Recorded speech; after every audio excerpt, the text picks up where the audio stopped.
हम सभी ने कभी ना कभी डेमोनिक पोजेशंस के बारे में तो ज़रूर सुना है, जिसका मतलब ये है कि किसी इंसान या फिर किसी चीज़ को शैतान अपने वश में कर लेता है। अगर हम ऐसे ही किसी चीज़ की बात करें तो एनाबेल डॉल के बारे में तो हम सभी ने ज़रूर सुना ही होगा, जिसके ऊपर एक मूवी भी बन चुकी है। लेकिन आज मैं इस वीडियो में एनाबेल डॉल के बारे में नहीं, बल्कि एक ऐसे किताब के बारे में बात करूँगा जो कि ये माना जाता है कि वो पूरी किताब ही किसी शैतान ने लिखी है। इस किताब का नाम है कोडेक्स गिगास और इसे द डेविल्स बाइबल के नाम से भी जाना जाता है। ये किताब साइज में भी काफ़ी बड़ी है। ये किताब लगभग 36 इंच लंबी, 20 इंच चौड़ी और 8.7 इंच मोटी है और इस किताब का वजन लगभग 75 किलो के आसपास है। इस किताब में पहले करीबन 320 पन्ने हुआ करते थे, लेकिन फिलहाल किताब में सिर्फ 310 पन्ने ही मौजूद है।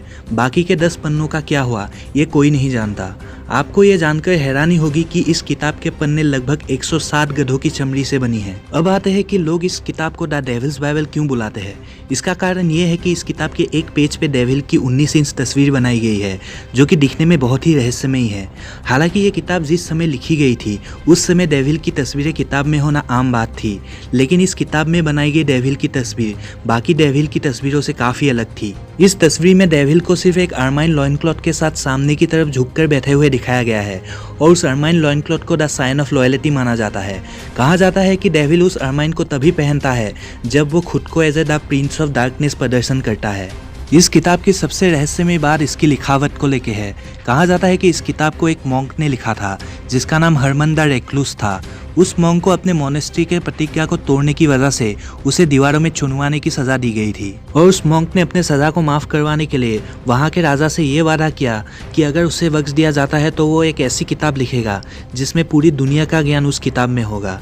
लेकिन राजा ने उसको किताब लिखने के लिए सिर्फ एक रात का मोहलत दिया।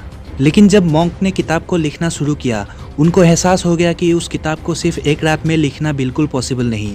तब उन्होंने इस किताब को लिखने के लिए डेविल से मदद मांगी और डेविल ने उनकी मदद करते हुए इस किताब को एक रात में ही खत्म कर दी। और इसी कारण मॉन्क ने डेविल को संबोधित करने के लिए डेविल की एक तस्वीर उस किताब में छोड़ दी।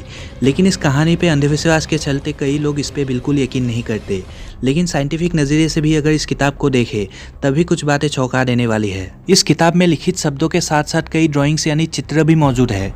लेकिन अगर हम सिर्फ शब्दों की बात करें तो इस किताब में शब्दों को जिस पैटर्न में लिखा गया है, अगर हम सेम पैटर्न में दिन रात 24 घंटे लिखने की कोशिश करें तब भी इस किताब में मौजूद सारे शब्दों को लिखने में हमें 5 साल लगेंगे। अगर हम साथ में किताब में मौजूद चित्रों को भी बनाने की कोशिश करेंगे तब इस किताब को लिखने में करीब 30 साल लगेंगे।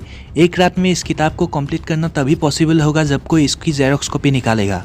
एक इंसान के लिए एक रात में इस किताब का एक पन्ना भी लिखना इम्पॉसिबल है। वैज्ञानिकों ने जब इस किताब में आगे जांच की तो उन्हें पता लगा कि इस किताब की लिखावट हर एक पन्ने में बिल्कुल सेम है और अगर किताब को किसी इंसान ने लिखा होता तो उसे कई साल लगते इस किताब को लिखने में। लेकिन कई सालों तक एक इंसान की हैंडराइटिंग सेम रहना इम्पॉसिबल है। एक आम इंसान की हैंडराइटिंग समय समय बाद बदलती रहती है, लेकिन उस किताब की राइटिंग हर पन्ने पे सेम है, जो ये बात कन्फर्म करती है कि उस किताब को काफ़ी कम समय में लिखा गया है। साथ ही उस किताब को लिखने में सिर्फ एक भाषा का नहीं बल्कि 2 भाषाओं का इस्तेमाल किया गया है, जिसमें लैटिन और ज्यूइश है। अगर हम बात करें उस किताब में लिखी गई बातों को तो उस किताब में antiquities of the Jewish, medical works, Chronicle of Bohemia, exorcism प्रक्रिया, कॉस्मस ऑफ प्राग इत्यादि के बारे में लिखा गया है। तो दोस्तों, ये थी द डेविल्स बाइबल की कहानी। उम्मीद है आपको वीडियो पसंद आया। आपकी क्या राय है इस किताब के बारे में कमेंट्स में ज़रूर बताइए। अगर वीडियो पसंद आया तो वीडियो पे एक लाइक ज़रूर करें। अगर आपने अभी तक चैनल को सब्सक्राइब नहीं किया तो चैनल को सब्सक्राइब कर लीजिए और साथ ही में दबाएं उस बेल आइकन को, ताकि आप ऐसे ही मज़ेदार वीडियोस को मिस न करें। तो मैं मिलता हूँ आपसे अगले वीडियो में, तब तक के लिए जय हिंद।